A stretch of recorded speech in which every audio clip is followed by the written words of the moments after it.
Meanwhile, a more efficient cooling system to prevent overheating in an EV power source and a placeholder for shrimp feed that minimizes excess amounts and eliminates ammonia byproduct in the water are but two homegrown inventions that scream R&D funding for needed improvements.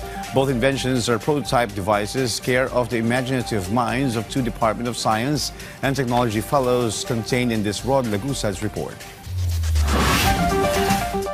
Following the emergence of electric vehicles as replacement for fuel-powered vehicles to help reduce carbon footprint or pollution, a key challenge these vehicles face is the overheating of the so-called power module, considered the heart of an e-vehicle located inside the vehicle's power inverter. This module distributes electricity throughout the whole vehicle to make it function, and when it overheats, it reduces the vehicle's overall efficiency. Kapag mas mainit siya, mas marami tayong power loss na tinatawag.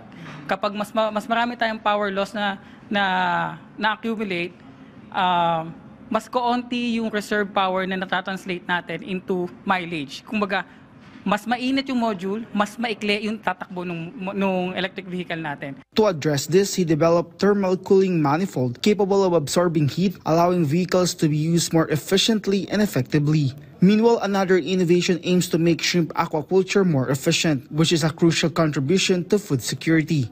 Sa normal na aqua farm, more than 60% of the operation cost is on the feeds. No? So if we can minimize the excess or itong ma-waste natin na feeds, then magagaan yung bulsa natin. Pangalawa, it could prevent yung presence ng ammonia sa water natin.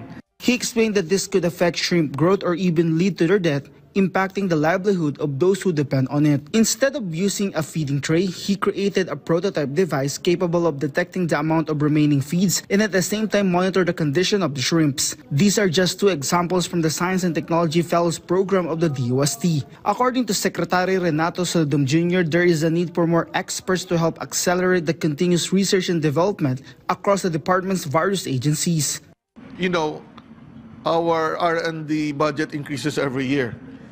So the idea is for us to really maximize its use and of course produce something that will benefit our kababayans. He also said it's a big help that the budget isn't being reduced, especially during budget hearings. We are very happy actually with it, and I think we have anticipated many of their queries. Kaya yung last year, I remember, doon daw sila nakakita ng may tanong sila, may sagot na kagad kasi ginagawa na.